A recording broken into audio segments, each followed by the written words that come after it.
Everyone, welcome back to my YouTube channel. ये part 2 है आईपीडीसी subject का। इस आईपीडीसी बुक सेकंड के अंदर जो भी क्वेश्चन दे रखे हैं, जैसे एमसीक्यूज हैं, ट्रू और फॉल्स है, उन सारी चीज़ों का मैं सोल्यूशन लेके आऊंगी वन बाय वन। आज की इस वीडियो में हम सेक्शन ए जो है वो पूरा डिस्कस करेंगे।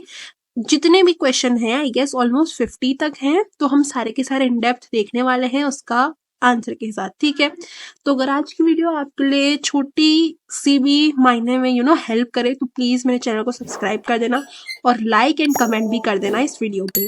ठीक है, because that keeps me motivated to make more videos. Okay, so let's get started with today's video. थोड़ा सा जूम कर लिया है। ओके, सेक्शन ए।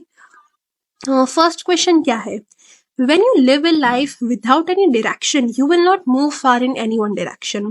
यहाँ पे ये बोल रहा है कि अगर आप अपनी लाइफ जो है वो किसी भी डायरेक्शन के बिना, किसी भी गोल या पर्पस के बिना जी रहे हो, तो एक तरीके से आप अपनी लाइफ में आगे नहीं जाओगे। वाई? बिकॉज आप टाइम वेस्ट कर रहे हो, आप अपनी एनर्जी को वेस्ट कर रहे हो, क्योंकि आपके पास एक क्लियर गोल नहीं है। जैसे कि if a student study without a career goal, they may switch between different subject but never master one. अगर आप स्टूडेंट हो और अगर आपको आपका करियर गोल या फिर आपका कोई गोल होना जो चाहिए वो आपको नहीं मालूम है, तो आप क्या करोगे? आप आगे नहीं बढ़ पाओगे। आपके पास कोई एक डायरेक्शन नहीं है जिसके आगे आप बढ़ पाओ। ठीक है, तो ये क्या है? ये ट्रू है, सच बात बोल रहा है। Second question, to achieve your long-term goals, you need to create smaller short-term goals to guide your life in the right direction. यहाँ पे ये बोल रहा है कि अगर आपको अपना लॉन्ग टर्म गोल जो होता है, गोल कितने टाइप के होते हैं? मेनली 2 टाइप के होते हैं। तो अगर आपको अपना लॉन्ग टर्म गोल जो है वो अचीव करना है, तो उससे पहले आपको छोटे शॉर्ट टर्म के लिए गोल बना के रखने पड़ेंगे, जिससे आपका लॉन्ग टर्म गोल जो है वो आसानी से अचीव हो पाए। जैसे मेरा अगर लॉन्ग टर्म गोल ये है कि मुझे इतने पैसे कमाने हैं 1 साल के अंदर, तो मैं क्या क्या स्टेप अभी लूंगी, शॉर्ट टर्म में लूंगी, 15 दिन में मैं क्या कर सकती हूँ, 1 महीने में मैं क्या कर सकती हूँ, जिससे मुझे साल के एंड में इतने रुपए मिले। ठीक है, तो ये क्या हो गया? हमने बड़े गोल को छोटे छोटे पार्ट्स में, छोटे चंक्स में डिवाइड कर दिया, so that it will be beneficial to achieve our long term goal. ये बात भी सही है। Third is, the more you visualize your long-term goals, the fewer chances are of having achieving them. It is absolutely false. ये क्या है? बिल्कुल ही गलत बात बोल दी। वाई? बिकॉज अगर आप विजुअलाइज ही नहीं करोगे, आप दिमाग में सोचोगे ही नहीं कि ये मेरा लॉन्ग टर्म गोल है, तो आप अचीव ही नहीं कर पाओगे। क्यों? क्योंकि आपके दिमाग में क्लियर पिक्चर नहीं होगी। तो ये क्या है? इसका आंसर फॉल्स है। यहाँ पे ये बोलना चाह रहा है द मोर यू विजुअलाइज। यहाँ पे ये बोल रहा है कि जितना तुम सोचते हो लॉन्ग टर्म गोल के बारे में है, उतना ही तुम्हारे चांसेस कम हो जाते हैं उसको अचीव करने के लिए। तो ये सरासर गलत बात है, हमें विजुअलाइज करना ही चाहिए। ठीक है। Fourth is, short term goal should be time bounded. यानी कि जो हमारे गोल्स होते हैं उसका एक एक्रोनिम्स भी होता है, अगर आपको मालूम हो तो। क्या एक्रोनिम्स होता है?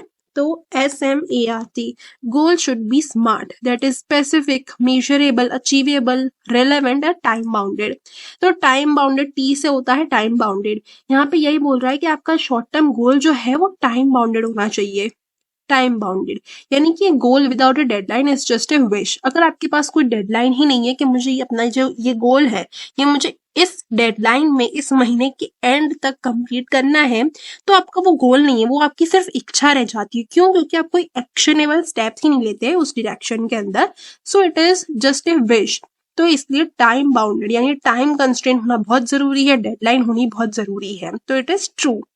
फिफ्थ है, clear goal will give our life a clear direction. अगर हमारे गोल क्लियर है, हमारा विजन क्लियर है, तो वो हमें क्लियर एक डायरेक्शन, क्लियर एक पाथ दिखाता है। तो it is true. Sixth, there is no risk of addiction when smoking cigarette occasionally to please one friend. यहाँ पे ये बोल रहा है कि एडिक्शन का यानी लत नहीं लग सकती जब आप कभी कभी सिगरेट फूकते हो सिर्फ अपने फ्रेंड को दिखाने के लिए या फिर प्लीज करने के लिए। सो दिस इज एब्सोल्युटली रॉन्ग। थोड़ी सी भी जो आदत है वो कभी भी आपकी लत में बदल सकती है। हो सकता है आप ओकेजनली स्मोकिंग या ड्रिंकिंग करते हो, लेकिन वो भी सरासर गलत है, आपको नहीं करना चाहिए। So this is false. Drinking alcohol is only harmful to the health of elderly but not to the youth. यहाँ पे ये बोल रहा है कि ड्रिंक करना सिर्फ और सिर्फ हार्मफुल है एल्डर लोगों के लिए, बड़े लोगों के लिए। आजकल के बच्चे 18 साल से उनसे कम के जो यूथ है, अगर वो ड्रिंकिंग करेंगे तो उनके लिए खराब नहीं है।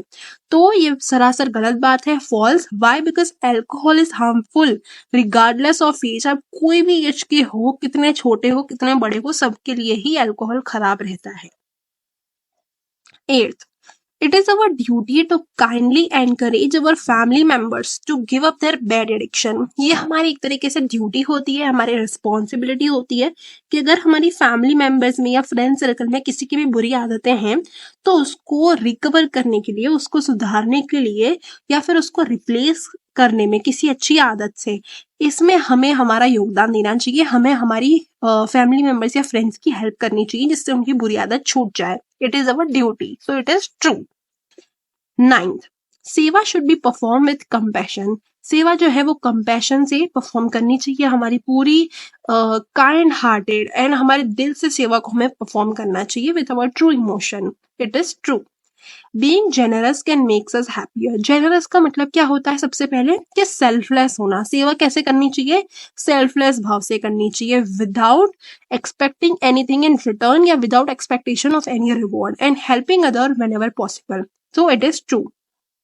यानी जेनरस का मतलब क्या है? हम सेल्फलेस भाव से सेवा करें और बिना किसी आशा के हम अगर मदद करते हैं किसी की तो वो हमें खुशी देता है। एक तरीके से हमें डोपामाइन रिलीज होता है माइंड में, तो हम खुश रहते हैं। Seva should be perform with the expectation of a reward. False. Working in team helps you gain new perspective. अगर हम टीम वर्क यानी टीम में अगर हम काम करते हैं तो हमारा जो पर्सपेक्टिव है वो हमें नए नए दूसरे लोगों की भी जानने को मिलते हैं और हमारी नॉलेज जो है वो बढ़ती है। So it is true. We should learn to adaptable when working in a team. हमें अडेप्ट होना सीखना पड़ता है जब भी हम किसी टीम में वर्क करते होते हो। तो this is true. 14th, the biggest role of a team member is to take credit for the team success. It is absolutely false because एक टाइम पे अगर मैं आपको एक एग्जांपल दूं तो डॉक्टर APJ अब्दुल कलाम हमारे बहुत फेमस मिसाइल मैन हैं। उन्होंने क्या करा था, उनका जब मिसाइल जो प्रोजेक्ट था वो जब फेल हो गया था, तब जो रिपोर्टर होते हैं, मीडिया वाले जब होते हैं, वो बहुत क्वेश्चन पूछ रहे थे कि कैसे फेल हो गया, किसकी गलती थी, क्या हुआ था क्या नहीं। तो अब्दुल कलाम जी आए थे at the time of failure of that. लेकिन जब वो प्रोजेक्ट कंप्लीट हो गया, जब सक्सेसफुल हो गया आफ्टर 1 year और so, I don't remember the exact data, लेकिन क्या हुआ था, तब उनकी टीम आई थी। जब फेलियर उन्होंने देखा तब वो खुद आए थे और जब सक्सेस हुई तो उनकी टीम आई थी। ये दिखाता है कि लीडर जो है उसको हमेशा जो है टीम को साथ रख के चलना चाहिए और कभी भी क्रेडिट नहीं लेना चाहिए। इससे क्या दिखाता है कि वो बहुत बड़े इंसान थे, उनका दिल जो था वो बहुत बड़ा था और वो सही मायने में लीडर थे। तो यहाँ पे ये बोल रहा है, यहाँ पे ये बोलना चाहता है कि टीम को जो है या मेंबर को जो है क्रेडिट लेना चाहिए कि मैंने ये चीज करी, मैंने ये करा तभी सक्सेस मिली। नहीं, ये नहीं होना चाहिए। एक्चुअली में करना क्या चाहिए हमें, अगर हम लीडर हैं या फिर हम टीम के मेंबर हैं तो हमें हमेशा हमारी टीम का साथ देना चाहिए। कुछ भी करा तो हमेशा ये नहीं बोलना चाहिए कि मैंने करा। हमें टीम में वर्क कर रहे हैं तो हमें बोलना चाहिए कि हमने करा, क्योंकि हर एक लोगों का थोड़ा थोड़ा एफर्ट बन के ही टीम होती है। तभी वर्क पॉसिबल होता है जब सभी लोग थोड़ा थोड़ा एफर्ट देते हैं। ठीक है, तो इसका आंसर क्या है? फॉल्स है, जो इधर लिखा है उस बात का। 15 is a good team member is willing to sacrifice something for the team. True. Legends create everlasting impression. True. It is possible to lead with humility या humbleness. True. The most effective way to lead is by making worker feel inferior. Wrong. Inferior का मतलब क्या है? अगर हम leader हैं तो हमें ये नहीं दिखाना चाहिए कि बाकी सारे वर्कर्स और बाकी जो बॉटम लेवल के लोग हैं वो इंफीरियर हैं, यानी तुच्छ हैं। हमें ये नहीं दिखाना चाहिए कि हम ये बहुत कामकाजी हैं, बाकी सब लोग नहीं करते। ये बहुत ही गलत बात है, तो फॉल्स आएगा इसका आंसर। एंड एग्रेसिव यानी एंगर, जिसमें बहुत गुस्सा भरा हुआ है। An aggressive leadership style is generally the most effective. False. Leader को कभी भी एग्रेसिव नहीं होना चाहिए। हाँ, कभी कभी ऐसा कुछ हो जाए तो थोड़ा बहुत गुस्सा चलता है, लेकिन एग्रेसिव नेचर का लीडर होना बहुत ज्यादा गलत है और इससे कुछ भी काम नहीं निकल सकता है और ज्यादा डिस्प्यूट्स क्रिएट हो जाते हैं। So it is false. A country without value-based citizen can create an environment of crime and corruption. अगर किसी देश के अंदर अच्छे नागरिक नहीं है, वैल्यू बेस्ड सिटीजन नहीं है, तो वो क्राइम और करप्शन का एनवायरनमेंट क्रिएट हो सकता है उस देश के अंदर, उस पर्टिकुलर कंट्री के अंदर. And this saying is very true. तो सही बात बोली है. 21 based citizen we must learn asset valuation technique.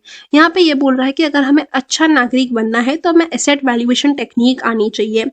इन दोनों बातों का कोई भी रिलेशन नहीं बनता है, क्योंकि वैल्यू बेस्ड सिटीजन होना एक अलग बात है पूरी की पूरी, और एसेट वैल्यूएशन टेक्निक तो ये तो कॉमर्स अकाउंटिंग का एक कंसेप्ट है. तो ये दोनों बात का कोई मेल ही नहीं खाता, इसलिए false. Moral values are a universal necessity. True. Unfair treatment promotes a productive environment. अगर हम अनफेयर ट्रीटमेंट कर रहे हैं, यानी कि एक को हमेशा बढ़ावा दे रहे हैं और दूसरे वर्कर को हमेशा खराब बता रहे हैं हम, तो ये क्या हो गया? अनफेयर हो गया. हम एक का बहुत साथ दे रहे हैं, एक के पक्ष में और दूसरे के पक्ष में नहीं है. इससे प्रोडक्टिव एनवायरनमेंट तो बिल्कुल क्रिएट नहीं हो सकता है, उल्टा और डिस्प्यूट क्रिएट करेगा ये एनवायरनमेंट. तो फॉल्स है. We should always be accountable for our action and be honest with the people who are depending on us. True. By completing the small things sincerely, it encourages you to do the big things better. अगर हम छोटी छोटी चीजें जो हैं वो sincerely करते हैं तो इससे हमें हेल्प होती है कि हम बड़ी चीज जो है वो अच्छी कर पाएंगे. सो it is true. Focus on perfecting only the big things. अगर हम सिर्फ बड़ी चीजों पे ही फोकस करते हैं और अगर हम ये सोचते हैं कि छोटी चीजें इंपॉर्टेंट नहीं है, तो हम गलत भ्रम में जी रहे हैं. Why? Because small things form the foundation. Small things यानी छोटी छोटी आदतें जो होती हैं, छोटी हैबिट्स जो होती हैं, वही फाउंडेशन होती है बड़ी सक्सेस की. Ignoring details can lead to mistakes that affect bigger achievement.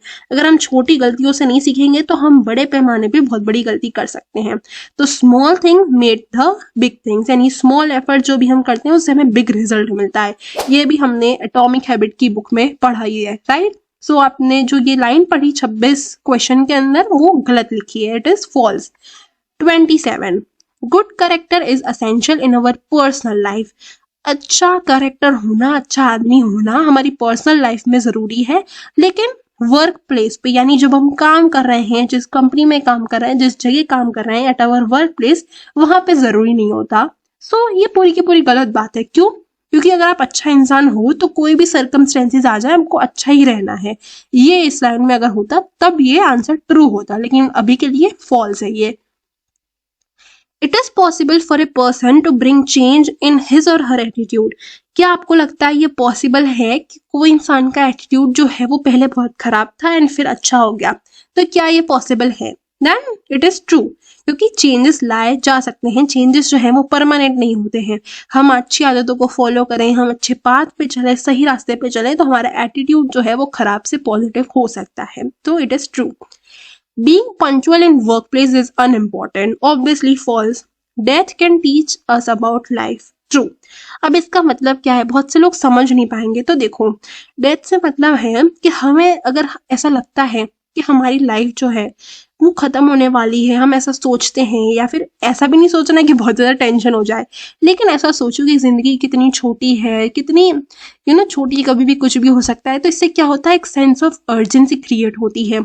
हम हर एक काम को जल्दी करते हैं, यानी हम प्रोडक्टिव रहते हैं थोड़े.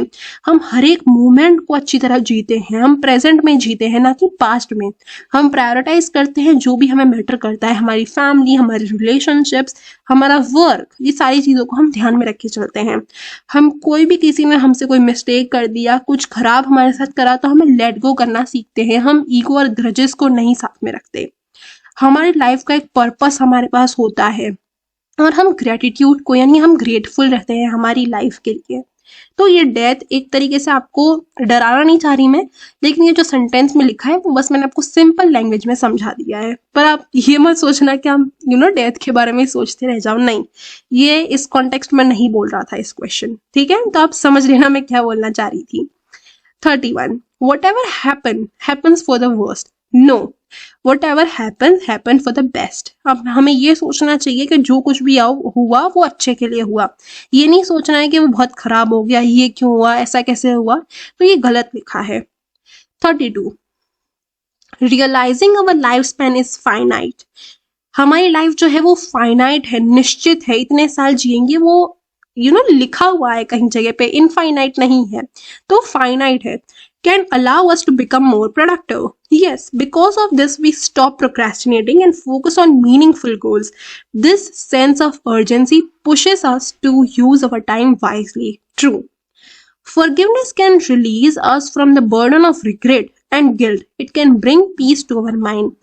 हमें दूसरों को फॉरगिव करना यानी माफ करना सीखना चाहिए। इससे क्या होता है, जो भी बर्डन है, रिग्रेट है, गिल्ट है, वो सारी चीजें सही हो जाती हैं, हमें इतना टेंशन नहीं रहता और ये हमारे दिमाग को शांत कर देती है एक तरीके से। तो ट्रू। इधर मैंने एक एग्जाम्पल लिया है नेल्सन मंडेला का। Forgive those who imprison him for 27 years, saying as I walked out the door towards my freedom। उनको जेल में 27 साल जीने पड़े थे, तो उन्होंने उन लोगों को माफ कर दिया जिन लोगों की वजह से वो जेल गए थे। और वो क्या बोलते हैं, as I walked out the door towards my freedom, I knew that if I didn't leave my bitterness behind।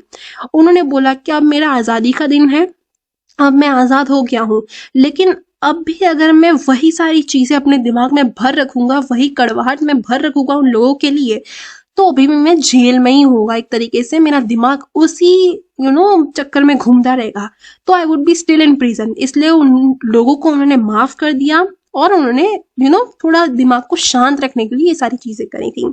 तो फॉरगिवनेस जो है, हमें दूसरों को माफ करना आना चाहिए, इससे हमें ये सीख मिलती है। आप ये एग्जाम्पल लिख के आ सकते हो अगर आपका ये क्वेश्चन या कुछ ऐसा कुछ पूछ लेता है वन लाइनर, तो ठीक है। Asking for forgiveness is an act of coward। दूसरों से माफी मांगना एक कावर्ड है, यानी कि आप क्या बोल सकते हो उसको, कावर्ड मनी वो जो होते हैं ना, बोलते हैं उसको थोड़ा डरपोक किस्म का आदमी, ऐसा समझ लो आप। Asking for forgiveness is an act of coward. आप बहुत डरपोक हो अगर आप किसी से माफी मांगते हो तो ये सरासर गलत बात है। आप अगर सॉरी बोल दोगे अगर आपकी गलती है, तो आप कहीं छोटे नहीं हो जाते हो। अगर आपकी गलती है या फिर आपको रिलेशनशिप सही रखना है, तो कभी कभी सॉरी बोलना अच्छा रहता है। So it is not an act of coward. 35. Ask for forgiveness because relationships are more important than our ego. True. Failure makes a person becomes worthless। अगर हम फेल हो जाते हैं किसी भी टास्क में या लाइफ में, कुछ हमने सोचा वो हम नहीं अचीव कर पाए, तो हम वर्थलेस हैं, यानी हमारी कोई वैल्यू नहीं है। ये बिल्कुल ही गलत बात है, फॉल्स। एक बात अपने दिमाग में याद रखना कि थॉमस एल्वा एडिशन जो थे, उन्होंने लाइट बल्ब जब बनाया था तब वो 10,000 बार फेल हुए थे। Thomas Alva Edison fail 1000 times, 1000 बार फेल हुए थे वो, जब तक उन्होंने लाइट बल्ब इन्वेंट नहीं करा था, उससे पहले वो। और वो क्या बोलते हैं, he said I have not failed, I have just found 10,000 ways that doesn't work। यानी उन्होंने ये बोला था कि मैं फेल नहीं हुआ, मैंने रास्ते देख लिए कि मुझे इतनी सारी मिस्टेकों से ये सीखने को मिला कि ये सारी चीजें जो थी वो हम नहीं कर सकते हैं, ये सारे प्लान जो थे मेरे गलत थे, इसलिए मुझे इससे सीखने को मिला, ना कि मैं इतनी बार फेल हुआ था। ठीक है। Stress is a physical reaction to a mental state. Stress क्या है, एक फिजिकल रिएक्शन है to a mental state. True. Children are not affected by stress. सरासर गलत है, ऐसा नहीं होता कि सिर्फ बड़े लोगों को ही स्ट्रेस होता है, आजकल छोटे छोटे बच्चों को भी स्ट्रेस होता है। Stress affect our health. True. Stress रहने से हमारी हेल्थ पे, हमारे दिमाग पे, हमारे शरीर पे और बहुत सारी चीजों पे अफेक्ट होता है। Our eating habit can affect stress level. True. अगर हम हेल्दी खाना खा रहे हैं तो हमारी बॉडी जो है थोड़ी सी कम स्ट्रेस फ्री रहती है, यानी कि स्ट्रेस फ्री रहती है हमारी बॉडी। लेकिन हम जंक खा रहे हैं, हम शुगर ज्यादा इंटेक करते रहते हैं, तो हमें स्ट्रेस बहुत जल्दी जल्दी आता है। We should limit the number of sugary drinks we drink. True. हमें बहुत ज्यादा शुगर का इंटेक नहीं करना चाहिए हमारी बॉडी में, because sugar is very harmful. Physical exercise can reduce stress level. अगर हम एक्सरसाइज करते हैं, डेली योगा करते हैं, एक्सरसाइज करते हैं एक निश्चित समय पे, तो इससे हमें हेल्प होती है स्ट्रेस को रिलीव करने में, रिड्यूस करने में। True. 43. The recommended amount of moderate physical exercise is 100 minutes per week। नहीं, तो WHO के हिसाब से एडल्ट लोगों को 150 मिनट्स करनी चाहिए moderate exercise per week for good health. तो फॉल्स आएगा। वाई? बिकॉज 100 नहीं है, यहाँ पे आएगा answer 150।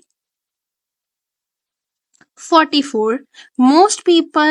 Most health professionals say that is ideal to get 6 hours of sleep every night। Professional लोग ऐसा बोलते हैं कि 6 आवर की जो स्लीप है वो सफिशिएंट है। So it is absolutely wrong, because 7 से 9 घंटे की स्लीप हर रोज हमें सोना चाहिए। इससे हमारी स्किन अच्छी रहती है, हमारा डाइजेशन अच्छा रहता है, हमारी हेल्थ अच्छी रहती है और हम स्ट्रेस फ्री रहते हैं। एक तरीके से हम एनर्जेटिक भी रहते हैं। अगर हम सवेरे उठ रहे हैं 7 से 9 घंटे की नींद लेने के बाद, तो हमारी बॉडी जो है अच्छी तरह काम कर पाती है, हमारा माइंड जो है वो सही डायरेक्शन में होता है, शांत होता है, पीसफुल होता है। Physical exercise impact our mental wellbeing, true. Financial planning can help one move abroad और बाई ए हाउस, ट्रू। यहाँ पे ये बोल रहा है कि अगर हम पहले से ही थोड़ा थोड़ा फाइनेंशियल प्लान करके चलते हैं, हम सेव करते हैं मनी को, हम उड़ाते नहीं है बहुत ज्यादा, हम सेव करके रखते हैं फॉर अवर रिटायरमेंट पर्पस या फिर अवर एजुकेशन पर्पस, तो इससे हमें हेल्प मिलती है। हम उसी पैसों से नया घर भी खरीद सकते हैं if we are compounding our investment, or we are investing somewhere or saving our money, and we can also move abroad from that money which we have saved or we have invested. एक बात और मैं बता दूं, saving तो essential है ही, लेकिन saving के साथ साथ हमें अपने पैसों को इन्वेस्ट भी करना आना चाहिए, क्योंकि सेविंग से क्या होता है, हमारे पैसों की जो वैल्यू है वो एक तरीके से परचेजिंग पावर जो है हमारी वो घट जाती है। वाई? Because of inflation. ये मैं किसी और दिन भी आपको समझाऊंगी, लेकिन मैंने आपको सिर्फ एक थोड़ा सा वो बता दिया कि सिर्फ और सिर्फ पैसों को सेव करने से कुछ नहीं होता। महंगाई जैसे धीरे धीरे बढ़ रही है, वैसे हमें उस पैसों को सही जगह इन्वेस्ट करना भी आना चाहिए, जिससे हमारे वो पैसों की वैल्यू डाउन ना हो जाए। ओके, आगे क्या लिखा है, a mid term financial goal can not be achieve straight away but should only take a few years to achieve, true. Compounding is a process of growing, true. अब compounding जो है वो वॉरेन बफेट से related है, अगर आपको मालूम हो तो। Warren Buffett one of the richest people हैं वर्ल्ड के, और उन्होंने बहुत ही अर्ली एज से इन्वेस्टिंग करना शुरू कर दिया था। उन्होंने बहुत सालों तक कंपाउंडिंग यानी थोड़े थोड़े थोड़े पैसे जो थे वो जमा करते रहे, वो इन्वेस्ट करते रहे। इससे उनको लास्ट में बहुत ज्यादा लमसम अमाउंट मिली थी। क्या लिखा है, Warren Buffett became one of the richest people by investing early and letting compounding work over decades, true. The company we keep has little influence on our development and decision, false। Company इधर मतलब है आपके आजू बाजू के लोग, आपकी family, आपके फ्रेंड्स। यहाँ पे ये बोल रहा है अगर आप अच्छे लोगों के साथ घूमते फिरते नहीं हो तो आप उनकी तरह ही बन जाते हो। तो people we surround ourself with shape our thoughts, habits and success. आप जिन 5 से 6 लोगों के साथ घूमते हो वैसे ही आप बनते हो। 50 लास्ट क्वेश्चन में भी यही लिखा है, the company you keep has the potential can make you और ब्रेक यू। आप जैसे लोगों के साथ रहते हो वो आपका फ्यूचर निश्चित डिसाइड होता है कि आप यू आर द एवरेज, यानी आप 5 लोगों के एवरेज हो जो आप जिनके साथ आप टाइम स्पेंड करते हो। जैसे आपके जो भी 5 फ्रेंड है, 3 फ्रेंड है, जिससे भी लोगों के साथ आप घूमते हो ना, वैसा ही आप बन जाते हो। तो ये बात सही लिखी है, you are the average of the 5 people you spend the most time with. किसने बोला है? जिम रॉन ने। ठीक है, तो आज के लिए इतना ही था। हम बाकी के सेक्शन बी के जितने भी क्वेश्चन होंगे वो नेक्स्ट वीडियो में कवर करेंगे।